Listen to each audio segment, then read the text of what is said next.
I never imagined my life would take such a turn. But here I am, caught in a whirlwind I could never have predicted. It all started in the quiet little town of Ashford, nestled somewhere in the English countryside, where I worked as a cleaner at a local petrol station owned by a man named Mr. Thompson. He was a broad-shouldered fellow in his late 50s, with salt and pepper hair that gave him a distinguished look, and eyes that always held a hint of kindness beneath the layers of the usual business dealings. Everyone at the station liked him. He made it a point to greet us with a hearty smile, which was a rare commodity in these parts. I was just another face among the many who worked there, juggling my shifts and looking after my little girl, Emily, who was only 4. Emily was my whole world, my reason for getting up every morning, even when exhaustion pressed down on me like the perpetual drizzle that seemed to hang over Ashford. Her health was a constant worry. Doctors had thrown around words like mysterious episodes and undiagnosed conditions, but no one could offer us hope, only half measures and polite shrugs. It was exhausting emotionally and physically, but I kept going. Because what else could I do? One crisp spring afternoon, after finishing my cleaning duties, I sat outside the station, letting the fresh air wash over me. The sun had finally started to peek through the clouds, and it felt like a small victory against the gloom. That's when Mr. Thompson approached me through the side door, his footsteps soft on the gravel. He asked if he could sit with me, and I was startled but agreed. I remember thinking how unusual it was for him to seek company this way. Away from the hustle of the pumps and the hum of customers, he started talking about life in a way that made me uneasy but curious. Then, out of nowhere, he made me an offer so strange it left me blinking in disbelief. His son James was almost 30, but had been confined to a wheelchair for 7 years after a terrible car accident. Since then, James had sunk into a deep depression, barely speaking to anyone, even his own father. Mr. Thompson believed that if James had a reason to live, a reason to fight, perhaps he could pull himself out of that darkness. And that reason, he thought, might be me. The proposition was simple yet bizarre. Marry James for a year, just a year, and try to bring some light back into his life. In return, I would receive a generous sum of money, enough to cover Emily's medical needs and more. The thought of marrying someone I barely knew, someone who couldn't stand or move freely, was overwhelming. It felt like stepping into a story I didn't want to be part of, like agreeing to become a character in a play whose script was written by desperation and obligation. Yet, beneath my shock and hesitation, I understood the unspoken truth. This was a lifeline for Emily and me. Mr. Thompson assured me it was a purely formal arrangement, that James might never even touch me, but being officially married would open doors for Emily's treatment, doors that had been firmly shut until now. And he begged me to keep this between us, a secret pact in a world that could judge harshly. That night, as I lay awake in our tiny flat, Emily sleeping soundly beside me, my mind raced with doubts and fears. Was I about to sacrifice my freedom for my daughter's chance at a better life? Could I endure a year tied to a man trapped not just physically but emotionally? I thought about the quiet moments we shared, Emily's innocent laughter, and the weight of her fragile health pressing down on my heart. Suddenly my phone buzzed. It was a call about Emily. She was having one of her terrifying episodes again, the kind that left me breathless and frantic. I rushed to her side, calling for an ambulance, my heart hammering in my chest. The paramedics arrived swiftly, their uniforms crisp and their equipment far more advanced than what we'd seen before. But the doctor's words were the same. There was little they could do here, and the best care was miles away in the city. It was after that night, when the fear had settled into a dull ache, that I made my decision. I called Mr. Thompson and told him I was willing to try. I had no illusions about what lay ahead, but I had to believe that this strange arrangement might bring some hope to my daughter's life. The next day, Mr. Thompson arrived with James. James was a quiet man, with sharp blue eyes that flickered with a spark of intelligence and pain. He was clean-shaven, dressed in a tailored navy sweater and faded jeans, the kind of clothes that suggested he still clung to fragments of his old life. There was an awkwardness between us, a silent acknowledgement of the strange path fate had laid before us. We traveled to their sprawling countryside estate, a grand old manor that looked like it belonged in a fairy tale. Emily's eyes sparkled with wonder, and she asked if we were going to live like princesses now. I smiled, masking the turmoil inside, and promised her that we would face whatever came next together. And the days that followed, James and I shared quiet dinners, moments filled with unspoken understanding rather than conversation. He was polite but distant, his appetite and words scarce. I could see the weight of his past anchoring him down, yet there was something about his presence that slowly began to ease the tight knot of anxiety in my chest. On the day of the wedding, the house buzzed with activity. Emily was dressed in a delicate cream dress with tiny pearl embellishments, her blonde curls pinned back with a silk ribbon. I wore a gown of soft blush pink, the fabric hugging my curves just enough to feel elegant but not extravagant. My heels clicked softly on the marble floors as I moved, a subtle perfume lingering in the air, a mix of jasmine and something warm, a scent that made me feel momentarily strong. The ceremony was brief, more a formality than a celebration, but as I looked at James standing by my side, pale and reserved, I felt a strange flicker of solidarity. We were two people bound by circumstance, both hoping for a sliver of light in the shadows. Over the next week, James and I began to share small moments. The way he watched Emily with a gentleness I hadn't expected, how he sometimes caught my eyes and offered a faint smile. It was as if beneath his stillness, a quiet battle was being fought. One restless night, an episode struck Emily again. I rushed to her side, panic clawing at me, but James was there too, steady and calm. He called the ambulance, his fingers trembling slightly but his voice firm. In that moment I saw a glimpse of the man beneath the pain, the man who still cared deeply, who wanted to fight for his daughter's future as much as I did. As the weeks passed, I discovered that James was not the broken man I had feared but a complex soul wrestling with his own demons. He confessed to me one evening, in a voice barely above a whisper, that he had once been a promising athlete full of dreams and ambition. That accident had stolen more than his mobility. It had taken his will to live. I told him about Emily, about the nights I stayed awake praying for a cure, for a miracle. And somehow, in those shared vulnerabilities, a fragile bond began to form. I realized that love in this strange arrangement might not look like the fairy tales I once dreamed of, but could be something quieter, forged in resilience and hope. One afternoon, I found James working with a strange contraption, a rehabilitation device he'd only recently started using. He told me he'd given up on himself, but seeing Emily fight every day had stirred something in him. Maybe, just maybe, there was a chance for all of us. Then Mr. Thompson walked in, a question heavy on his lips about how difficult my labor had been when Emily was born. The answer hit me like a wave. The doctors believed Emily's condition was linked to a hidden injury during birth, something pressing on a nerve in her brain. The thought was terrifying, but there was hope. Surgery could fix it. Surgery could give Emily a chance at a normal life. Tears streamed down my cheeks as I grappled with the possibility and the fear. James took my hand, steady and reassuring, reminding me that we were in this together. Mr. Thompson assured me that money was no object now, we were family. The operation was a success, and as Emily began to recover, I felt a cautious optimism bloom inside me. James called often, sharing small victories and quiet conversations that made me feel less alone. But just as the year drew to a close, and I imagined what life might be like once this arrangement ended, shadows crept back. James struggled with bouts of despair, his progress threatened by the weight of old wounds. I confronted him one evening when I found him sitting in darkness, the bottles of forgotten spirits whispering their siren song. That I told him I wouldn't stand by and watch him drown in hopelessness, that we needed to be strong, not just for each other but for Emily. He looked at me with a mixture of shame and resolve, promising to try again. As the final days approached, Mr. Thompson's usual calm was replaced by tension.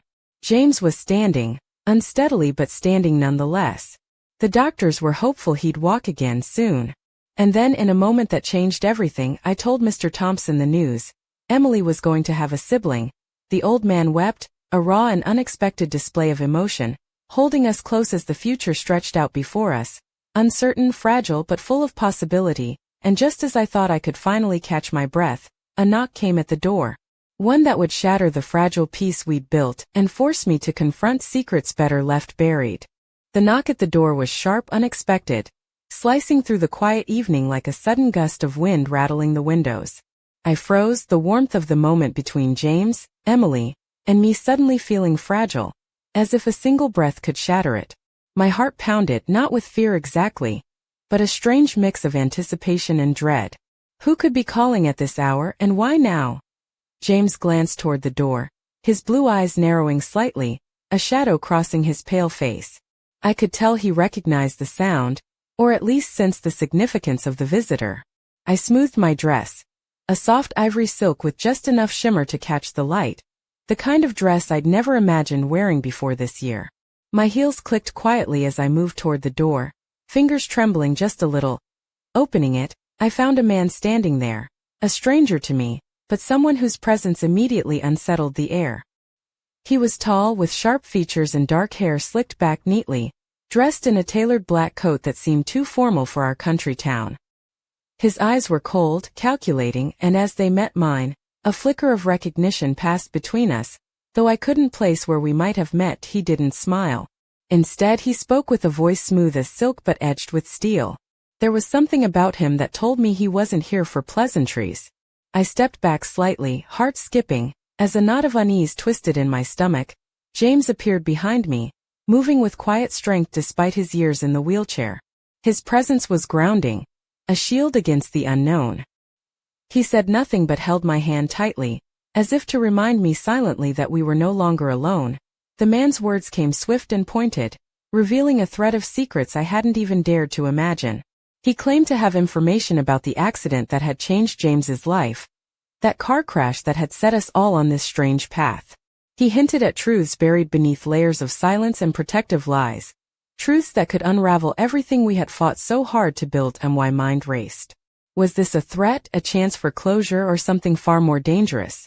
The air felt thick, charged with tension, as if the walls themselves were holding their breath. I looked at James, searching his face for answers. There was a flicker of pain but also a steely resolve. Whatever this man brought, we would face it together. Because now more than ever we were a family, imperfect, fragile, but bound by something stronger than circumstance. As the door closed behind the stranger, the night seemed darker, the future uncertain. But amidst the shadows, a spark of determination kindled inside me. Whatever secrets lay ahead, I would protect Emily, and I would fight for the life we were building, no matter the cost. This was only the beginning. The stranger's sudden appearance unsettled the fragile calm we'd built over the past months, like a cold wind tearing through the lace curtains of our carefully arranged life. After he left, the silence that fell upon the house was heavy, thick with unspoken fears and questions too sharp to touch. I sat on the edge of the sofa, Emily nestled against me, her small hand gripping mine as if she sensed the tension too. James remained unusually quiet, his gaze fixed on the flickering fire in the hearth, the shadows dancing across his pale features. I could see the lines of exhaustion etched deeper into his face, the kind only pain and long-held secrets could carve. The man's words echoed in my mind, unsettling fragments about the accident, about hidden truths that might explain the darkness James carried within him. For days the house felt colder, the walls closing in with the weight of uncertainty. I found myself wandering through the rooms, touching the smooth wood of the dining table, the soft velvet of the curtains, searching for some anchor in the storm. Emily's laughter tried to break through the tension, but even her bright spirit seemed dimmed, the innocent light flickering under the shadow of what was to come. One afternoon, as I prepared tea in the kitchen, James wheeled himself closer, his voice low and hesitant. He told me about the day of the crash, not the sanitized version I'd heard before, but the raw truth wrapped in regret and pain. It wasn't just an accident, he said. There were choices, mistakes, and people who wanted to keep those secrets buried. His confession felt like a sharp blade cutting through the fog of our lives, but also a strange relief. At least now we weren't pretending anymore. We were facing the darkness together. In the days that followed, I noticed subtle changes in James. The weight on his shoulders seemed to lift just a little, replaced by a flicker of determination that had been missing for so long. He began pushing himself harder with the rehabilitation machine, gritting his teeth through the pain, refusing to give in. Found strength I didn't know I had. The fear that had gripped me started to loosen its hold, replaced by a fierce resolve to protect my daughter and the fragile family we were becoming. I started researching specialists, making calls, and planning for Emily's upcoming surgery with renewed hope. But just as the light seemed to grow, the shadows stirred again. One evening, while I was putting Emily to bed in her delicate floral nightgown, a soft knock came at the bedroom window. My heart leapt. No one was supposed to be outside at this hour. I peeked through the curtains and saw nothing but the dark garden, the branches swaying gently in the night breeze. I told myself it was just my imagination, But the unease lingered, settling like a stone in my stomach. The next morning, I found a small envelope slipped under the front door. Inside was a single photograph, grainy and faded, showing a car wrapped around a tree, its headlights shattered and smoke rising in thin tendrils. On the back, scrawled in hurried handwriting, were the words, "Not what it seems." Fear and curiosity battled within me. What did it mean? Who was watching us? And how deep did the secrets run? James and I exchanged a look, an unspoken question hanging between us. We both knew that to protect Emily, to protect ourselves, we would have to dig deeper, face the past we'd tried so hard to forget. The year we'd agreed upon was slipping away faster than I cared to admit. The strange arrangement that had once felt like a lifeline was becoming something far more complicated. A web of truths and lies, hope and despair. I tightened my grip on Emily's hand, feeling the small pulse of life that was my reason for everything. No matter what came next, I would fight. Because love, even when tangled in shadows, could be the fiercest light of all. And so, with the photograph burning a hole in my pocket and the weight of the unknown pressing down, I prepared to face whatever storms lay ahead, knowing that sometimes the darkest secrets held the key to freedom. The photograph felt heavier in my pocket than it should have, as if it carried the weight of every secret we'd been tiptoeing around since that strange evening when the stranger first knocked on our door. I tried to push it to the back of my mind while going about the daily chaos of caring for Emily and managing James's slow but steady progress. But the nagging feeling wouldn't let go, curling around my thoughts like ivy choking a once beautiful wall. James had been making remarkable strides. Each time he managed to lift himself from the wheelchair and stand, no matter how unsteady, I felt a flicker of hope ignite inside me, hope I hadn't dared to feel in years. He was working harder than ever, sweat beading on his brow as he pushed himself on that awkward contraption, determination etched in every tense muscle. It was difficult to watch, his frustration palpable whenever progress stalled, but I admired his grit. It reminded me that beneath the stillness, beneath the shadows, there was a man fighting to reclaim his life. Emily, for her part, blossomed like a wildflower in spring. Her laughter filled the house, chasing away the lingering gloom. She was curious and bright, her small hands always reaching for the next new thing, her eyes sparkling with unspoken dreams. Sometimes, when she looked up at me with that trusting gaze, I felt both fiercely protective and achingly grateful. She was my reason to endure, my reason to hope. Despite the fragile piece, the photograph's message echoed in the back of my mind. Not what it seems. I wondered if James was ready to confront whatever truth lay buried beneath the accident, the one that had stolen so much from him and shaped our lives into this strange, tangled story. One evening, after Emily had gone to bed, James and I sat in the dim glow of the living room. The silence between us was thick but not uncomfortable. I finally asked him to tell me everything, the real story, without holding back. He hesitated, his fingers twitching nervously, but then the dam broke. He spoke of reckless choices, of a night clouded by poor decisions and dangerous company. The crash wasn't just a random tragedy. It was the result of betrayal, secrets, and a web of lies spun by people we thought we could trust. Hearing it all was like stepping into a storm. The man I'd come to know, quiet and reserved, was wrestling with ghosts that went far beyond his own pain. I saw the flicker of anger in his eyes, the bitterness that had been bottled up for years. But beneath it all, there was a fragile hope, a desire to break free from the past and build something new, something real. Days later, as spring gave way to summer, Emily's surgery was scheduled. The hospital was a world away from our small town, a place of sterile white corridors and anxious faces. I held Emily's hand tightly as they wheeled her away, her trusting smile a balm to my frayed nerves. James stayed by my side, his presence steady and reassuring. For the first time, I felt like we were truly partners in this fight, not just bound by circumstance but by something deeper. The operation was a success, but recovery was slow. Emily was fragile, her small body fighting to heal. I spent countless nights awake watching over her, whispering promises of better days. During those long hours, James would sometimes speak softly to me, sharing dreams of walking again, of a life beyond the wheelchair. He confessed fears too, the fear of failing, of losing what little progress he'd made. That I reminded him that healing wasn't just about the body, but about the heart. And that as long as we held on to each other, there was a chance for all of us. But just as hope began to take root, the shadows stirred once more. One afternoon, A package arrived at the door, unmarked, mysterious. Inside was a folder filled with old photographs, newspaper clippings, and letters that painted a darker picture of the accident and the people involved. Names I recognized, faces I didn't, all pointing to a conspiracy that ran deeper than either James or I had imagined. The walls I'd built around my life felt as if they were crumbling as I stared at the documents, the weight of the truth pressing in. There was no turning back now. With Emily's fragile hand in mine and James at my side, I knew we had to face the storm head-on. Because sometimes the only way to find the light is to walk straight into the darkness. The folder's contents unsettled me in ways I hadn't anticipated. The faded photograph showed a younger James, vibrant and full of life, standing beside men whose faces were hard and unyielding, men who seemed out of place in the quiet town of Ashford. The clippings told stories of late-night deals and whispered threats, hints at dangerous associations that now cast long shadows over the accident that changed everything. I traced my finger over one photograph of a car burning at the side of a country road, the flames licking hungrily at the night sky.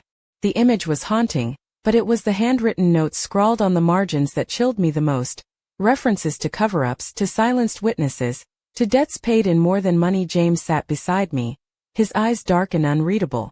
For the first time I saw the full weight of the past pressing down on him. Not just the physical scars but the emotional chains that had bound him for years. I never wanted you to see this, he said quietly, voice thick with regret. There are things I've kept hidden to protect you and Emily. But now, I don't know anymore. I reached out, taking his hand in mine. Whatever it is, we face it together. No more secrets. That night sleep eluded me. The house felt suffocating, shadows stretching longer than they should. Emily's soft breaths in her crib were a fragile reminder of why I had to be strong. I thought about the year ahead, how much had changed and how much was still uncertain. The following days were a whirlwind of hushed conversations and cautious plans. James and I agreed to dig deeper, to uncover the truth no matter the cost. But with every revelation the danger seemed to grow, tightening its grip like a noose. One afternoon, as I was returning from the market with Emily in her stroller, a black car slowed beside me. The tinted windows reflected the afternoon sun, hiding the driver's face. My heart hammered as the window rolled down, revealing a stern man who handed me a small envelope without a word before speeding off. Inside, a single note read, "Stop digging or you'll regret it." Fear surged through me, sharp and cold, but it was quickly replaced by defiance. I wasn't about to let threats dictate my life. Not when Emily's future was at stake. Back at the house, James and I fortified our resolve. We contacted a private investigator, someone trustworthy, with a reputation for uncovering the buried and the forgotten. Every new piece of information pulled us deeper into a maze of lies, betrayal, and hidden alliances. As summer stretched into late August, James's progress continued, though the emotional toll weighed heavily on both of us. Yet, in the quiet moments there was a growing connection. A fragile intimacy born from shared struggle and mutual respect. The awkwardness between us softened, replaced by glances that lingered a little longer and touches that spoke volumes without words. Emily, blissfully unaware of the storm swirling around her, continued to grow stronger. Her laughter was a balm, a reminder of what we fought for. But just as hope seemed within reach, the investigation uncovered a devastating truth. The accident had been orchestrated, a deliberate act tied to debts James's father had tried to keep buried. The web of deceit stretched wider than we'd imagined, ensnaring powerful people who would stop at nothing to keep their secrets safe. One evening, as the sun dipped below the horizon, casting the sky in hues of blood and fire, there was a crash at the front gate. The sound shattered the stillness, sending Emily into a frightened sob. James and I rushed outside to find the gate mangled, the mark of a deliberate attack. A warning. A message. The fragile bubble of safety we had built burst, leaving us exposed and vulnerable. I looked at James, the man who had become my unexpected anchor, and knew that from this moment on, there would be no turning back. We would fight, not just for ourselves but for the future we dared to dream of. For Emily, for the family we were becoming. And as the night closed in around us, I felt a fierce fire ignite within. A promise that no darkness, no secret could ever extinguish. But somewhere in the shadows eyes watched, waiting, and the next move was theirs.